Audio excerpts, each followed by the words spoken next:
ნაწარმოები შეიცავს თამბაქოს ნაწარმის, თამბაქოს აქსესუარის ან მოწყობილობის მოხმარებას. ნუ აიძულებთ ბავშვებს ისუნ თქვენ თქვენი კვამლი. მოწევა მამნებელია თქვენი ჯანმრთელობისათვის.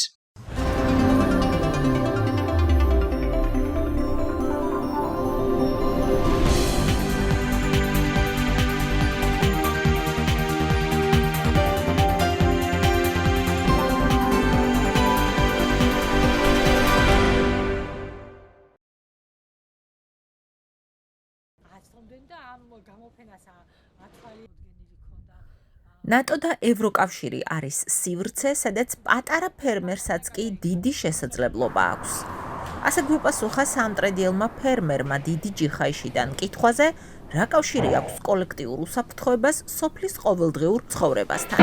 საკუთარ ფერმასა და რძის გადამამუშავებელ საწარმოში მასპინძლობისას, ფერმერი მოგვიყვა რა მნიშვნელობა აქვს სოფლად დასავლურ ინვესტიციას და მსხვილი საექსპორტო სტაბილური ბაზრების სიკეთეებს.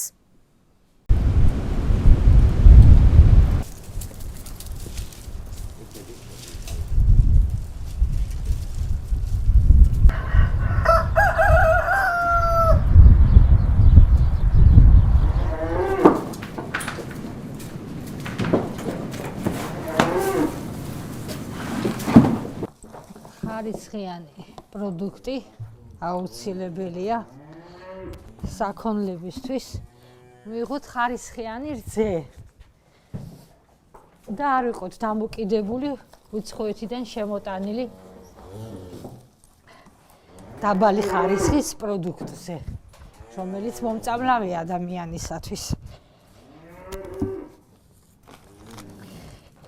ჩემი ბოჩოლები ხარისხიან რძეს მაძლევენ, რომელსაც მე საწარმოში ვამუშავებთ. საწარმო გავაკეთე გრანტით, ამერიკული გრანტით. ძალიან დამეხმარენ.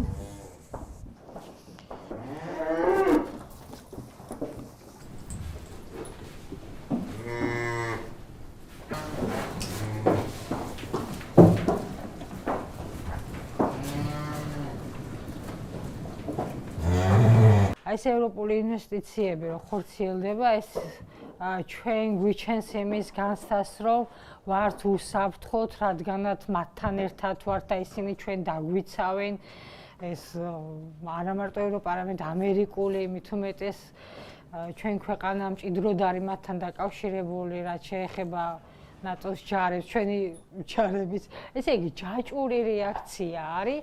აი სოფლის მეურნეობით მიწის ერთი თოხის პირით გადაბრუნებული ნაჭერიდან დაწყებული, აი თუნდაც იმ ბოლო სამხედრო ორგანიზაციაზე რო ვისაუბროთ, ეს იმიტომ ხდება, რომ ეს არის უსაფრთხოება და მშვიდობა. აი ხო არაფერი არის ფერმაში ვარ და თუ შენ მშვიდობა არ გექნა, თუ არ ახარ ვინმესთან, რომელიც ძლიერია, რომელიც შენ გეხმარება, შენ შიდებს ინვესტიციას და კეთილნებას იჩენს, რომ შენც მისი მეგობარი იყოს, სხვანაირად არაფერი არ იქნება. საწარმო გვაქვს გაკეთებული, რომელიც ევროპული და ამერიკული ინვესტიციით განხორციელდა. ისინი დღემდე გვაქცევენ ყურადღებას, დღემდე გვეხმარებიან თუ კონსულტაციით, თუ სპეციალისტის დაქირავებით, რომელიც გვასწავლის კიდევ როგორ დავხვეწოთ, როგორ უფრო სუფთად და ისეთივე სტანდარტული და ისეთივე უსაფრთხო და ჯანსაღი საკვები მივიღოთ, როგორც ევროპაში არის.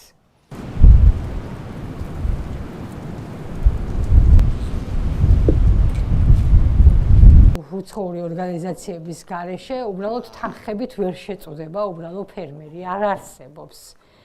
იმიტომ რომ ფერმა იმდენ შემოსავალს არ გიკეთებს, რომ ესეთი დიდი თანხები გადაიხადო. 8,000, 10,000 ღირს ერთი მაღალპროდუქტიული ჯიშის საქონელი რო შემოიყვანო ევროპიდან.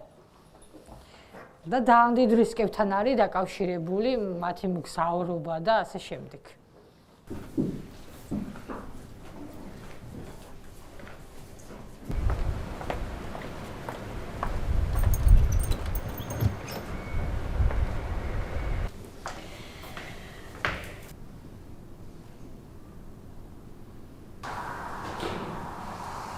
აი უბრალოდ რომ ავიღოთ აი ეს ფორმა ყველის ფორმა საჩუქრად დაურიგეს. ზურაძღირებული არის ახლა სოფელში ცხოვრები გლეხი ქალისთვის $18 როლერს საიდან იყიდეს $18 ერთ პატარა ჭუჭეში რას გადაიხდეს. ისინი ჩუქნიან ამ ყველაფერს და თან ამასთან ერთად გასწავლიან სხვადასხვა სახეობის ყველის კეთებას.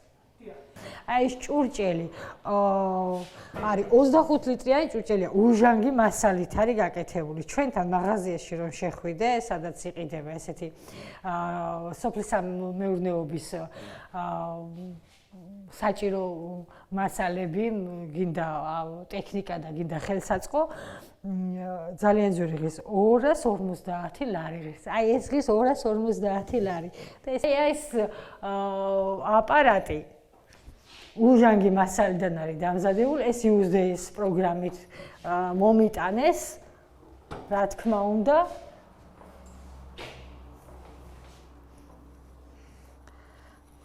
და იხარშება შიგნით ყველი.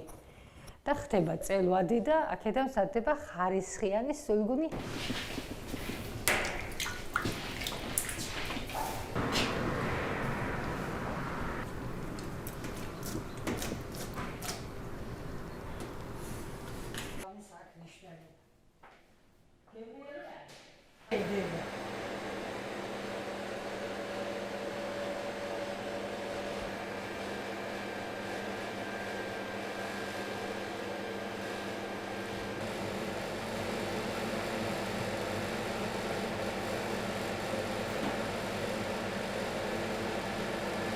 ეს ისი არ იქნებოდა თუ არა გარანტია ნატოს და ევროპული ჯარებისა, რომლებიც გვაძლევს მყარ მშვიდობის გარანტიას ხანგრძლივი პერიოდის მანძილზე, წლების მანძილზე და საუკუნეების მანძილზე. ჩვენ უნდა ვიყოთ და ვართ მობილიზებული და იქესკენ გადართული, რომ ჩვენ ვაწარმოოთ ჩვენი საქმე, გქონდეს ჩვენი ბიზნესი. და ამაში ვიყოთ ჩართული, აქედან გამომდინარე მუშაობთ წინსვლაზე, ხარისხზე და ასე შემდეგ. აი, აქედან გამომდინარე აქვს უდიდესი მნიშვნელობა ამ დიდ სახელმწიფოებს, მათ საჯარისო შენაერთებს და ჩვენ კავშირს მათთან. სოფლად მცხოვრებ ზოგიერთ ადამიანს, რომელიც ყოველდღიურად უვლის პირუტყვს, ამუშავებს მიწას და იწევს მოსავალს, ნატოში გაწევრიანების საკითხი ხშირად შორეული პოლიტიკური თემა ჰგონია. ამ დროს კოლექტიური უსაფრთხოება გვჭირდება ყველას, რადგან ისაა მშვიდობიანი და უსაფრთხო გარემოს გარანტი, სადაც ადამიანებს შეუძლიათ მშვიდად განაგრძონ ყოველდღიური ცხოვრება. რაც უფრო სუსტი ქვეყანაა და რაც უფრო პატარა ქვეყანაა, მით უფრო ობიექტურად ეს ქვეყანა ეძებს იმ მექანიზმს, რომელიც მას სიმშვიდეს და სიწყნარეს შესთავაზებს კარგ ხნის განმავლობაში, დიდი ხნით, ანუ სტაბილურად უსაფრთხოების უზრუნველყოფას მიცემს. ეხლა ნატო რატომ არის ჩვენი გადმოსახედიდან მნიშვნელობა კარგი, იმიტომ რომ ნატო ჯერ მხოლოდ სამხედრო კომპონენტს, თავდაცვის კომპონენტს რო შევეხოთ, ანუ მისი მთლიანი სამხედრო პოტენციალი რამდენჯერმე აღემატება სხვა დანარჩენი ძლიერი სახელმწიფოების პოტენციალს. ანუ იქ საკითხი არ დგას იმაზე, ნატოს შეუძლია თუ არა საკუთარი თავის დაცვა. ნატოს შეუძლია საკუთარი თავის დაცვა და შეუძლია ნებისმიერი მოწინააღმდეგის დამარცხება. ამიტომ ყველა პატარა სახელმწიფო 90-იან წლებიდან მოყოლებული ევროპაში და პოსტსაბჭოთა სივრცეში ცდილობდა რაც შეიძლება მალე გაწევრიანებულიყო ამ ორგანიზაციაში, ნატოში, როცა სუსტი ხარ და ქუჩაში გიწევს სიარული, სადაც ბევრი კრიმინალი დაიარება და ბევრი ასე ვთქვათ, ხო, შენ ყოველთვის გჭირდება მეგობრები, რომლებსაც გააჩნიათ როგორც კუნთები, ასევე გააჩნიათ ყველა ეს აქტიურობა და შესაძლებლობა, რომ ამ ნებისმიერ კრიმინალს თავის ადგილს მიუჩენს. ეს ერთი. ახლა მეორე. ნატო მარტო სამხედრო გაერთიანება არ არის. ნატო არის გაერთიანება იმ სახელმწიფოების, რომლებიც პატივს სცემენ სამართლიანობას და სამართალს. ნატო ამბობს, რომ არ უნდა იყოს ქვეყანა პოლიციური ბესპრედელის ქვეყანა, აი ესე უშუალოდ ეს ვიტყვი, იმიტომ რომ სამართლებრივი სახელმწიფო პირველ რიგში გულისხმობს იმას, რომ ყველას აქვს თავისი ადგილი, თავისი ფუნქციები, როგორც კონსტიტუციისა და სამართლის ფარგლებში. ანუ პოლიციას არ შეუძლია იძალადოს ნებისმიერ შემთხვევაში სახელმწიფო მოქალაქის ნებისმიერი მოქალაქის წინააღმდეგ სასამართლო უნდა იყოს ობიექტური და სასამართლოზე ზეგავლენა და კონტროლი სასამართლოს ხელისუფლების მხრიდან არ უნდა არსებობდეს ისევე როგორც არანაირი ოლიგარქიული მმართველობა თუ არაფორმალური მმართველობა, კლანური მმართველობა, ფეოდალური მმართველობა ნატოს მხრიდან არ არის განხილული როგორც დასაშვები პოლიტიკური სისტემა. ანუ ნატოში ვერ გაწევრიანდები თუ არ ხარ დემოკრატიული ქვეყანა, თუ არ ხარ ქვეყანა, რომელიც უზრუნველყოფს სამართლის უზენაესობას. თავდაცვის სფეროს ექსპერტები გვეუბნებიან, რომ ნატომ მხოლოდ სამხედრო თავდაცვითი გაერთიანება არ გახლავთ. ჩრდილოატლანტიკური ალიანსი დემოკრატიული სახელმწიფოს ფორმირების გარანტიცაა. დემოკრატიული ქვეყანა, რომელშიც კანონის უზენაესობა და თანასწორობაა, ადამიანი კი უმაღლესი ფასეულობა, ყველას თანაბრად გვჭირდება. ჩვენ ხო რეალურად ორი ძირითადი საზრუნავი გვაქვს რეალურად, ხო, ამ ქვეყანაში. ერთი რომ ჩვენ გვინდა სტაბილური გარემო განვითარებისთვის, ჩვენი ოჯახებისთვის, ჩვენი შვილებისთვის, ჩვენი იმ პატარა ეკონომიკური მეურნეობები, რაც გაგვაჩნია, ამათთვის გვინდა და ამ იმისთვის რომ ჩვენი მომავალი, ჩვენი ეკონომიკური, ჩვენი მეურნეობა, ჩვენი საქმიანობა განვავითაროთ და განვავითაროთ, არამედ კიდევ უფრო გამდიდრდეთ და აქ რაღაცა საფუძველი შექმნა ჩვენი მომავალი თაობებისთვის. ამას ჩვენ ბუნებრივია ვერ გავაკეთებთ თუ ჩვენ დემოკრატიული სისტემა ვერ გვექნება, თუ აქ პოლიცია არ არის, თუ სასამართლომ არის, სასამართლო ფუნქციები არ შეასრულა და თუ აქ ახლა მართლა ტირანია დამყარდა და ვისაც როგორ უნდა ისე ირგებს ყველაფერს თავის თავზე, ბუნებრივია ეს ნიშნავს რომ ადრე თუ გვიან ყველას მოხვდება ეს მწარე რეალობა. ვერც შენი მეურნეობა ვერ განვითარდება, ნახევარი შენი ასე ვთქვათ ეკონომიკური დოვლათი განიავდება და საბოლოო ჯამში ან შენ ან შენი შვილი ან ორივე ერთად მოგიწევთ ამ ქვეყნიდან ემიგრაცია. პოლიტოლოგების, კონფლიქტოლოგების, თავდაცვისა თუ უსაფრთხოების სპეციალისტების უმრავლესობა თანხმდება, რომ ნატო დღეს მსოფლიოში კოლექტიური უსაფრთხოებისა და ერთობლივი თავდაცვის საუკეთესო მექანიზმია. რა საშუალებებს გვთავაზობს ნატო საქართველოსთვის პირველ რიგში პოლიტიკურ ჭრილში ეს არის ის რომ ნატო არის ჯერჯერობით საუკეთესო მსოფლიოში კოლექტიური თავდაცვის ორგანიზაცია თავისთავად ცხადია ბევრი მსჯელობა მიმდინარეობს მეოთხე მუხლის ავკარგიანობაზე მის ზღვარზე იმ მოქმედების ზღვარზე რომელიც იწვევს მეხუთე მუხლის გააქტიურებას ვაშინგტონის ხელშეკრულების რაც ნიშნავს კოლექტიური თავდაცვის მექანიზმის ამოქმედებას, მაგრამ უკეთესი მექანიზმი ჯერჯერობით მსოფლიოში არ არსებობს. ამიტომ საქართველოს ნატოს ესწრაფვის იმიტომ, რომ ის მისთვის საუკეთესო უსაფრთხოების ქოლგაა, ერთადერთი სამხედრო პოლიტიკური ორგანიზაცია, სადაც საქართველოს შეუძლია იყოს წევრი მისი იდეოლოგიური მსოფლმხედველობიდან გამომდინარე, გნებავთ კულტურული ბექგრაუნდიდან გამომდინარე და ასევე აი ეს თავსებადობის თვალსაზრისით ნატოს საქართველოს ურთიერთობა ბევრად ადრე იწყება, სანამ ასპირანტი ქვეყანა გავხდებოდით და გაწევრიანებაზე განაცხადს გავაკეთებდით.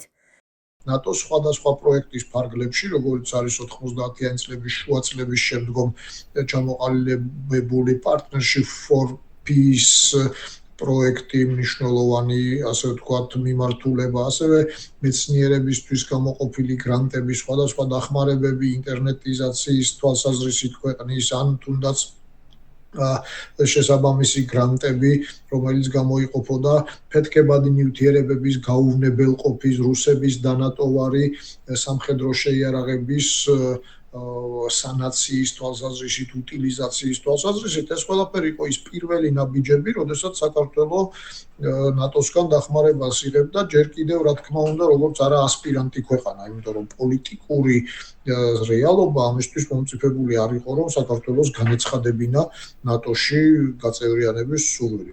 ამგვარი სურვილის გაცხადების შემდგომ რა თქმა უნდა, განსაკუთრებით უფრო დაახლოება მოხდა სამხედრო თვალსაზრისით და პოლიტიკური თვალსაზრისით, მით უმეტეს, როდესაც ანტიტერორისტული კოალიციის ფარგლებში საქართველოს გახდა ერთ-ერთი უმნიშვნელოვანესი კონტრიბუტორი და ერთ-ერთი ყველაზე მსხვილი კონტრიბუტორი, როგორც ნატოს არაწევრი ქვეყანა და მოგეხსენებათ, საქართველოს ავღანეთის ტერიტორია ერთ-ერთმა უკანასკნელმა დატოვა, ხოლო პიკზე ყველაზე მსხვილი კონტრიბუტორი იყო თუ არ ჩავთვლით შეერთებულ შტატებს, რომელიც თავისთავად ბუნებრივია ნატოში ყველაზე უფრო ძლიერი სამხედრო ძალა და ლიდერი ქვეყანა გახლავთ.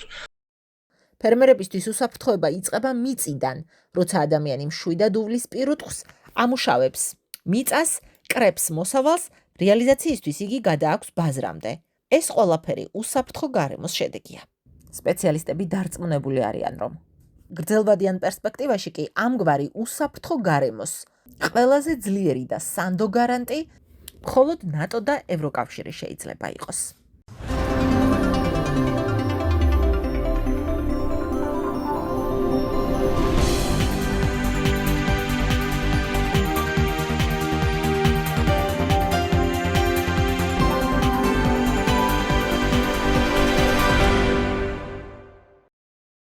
ნაწარმოები შეიცავს თამბაქოს ნაწარმის, თამბაქოს აქსესუარის ან მოწყობილობის მოხმარებას. ნუ აიძულებთ ბავშვებს ისუნთქონ თქვენი კვამლი. მოწევა მავნებელია თქვენი ჯანმრთელობისათვის.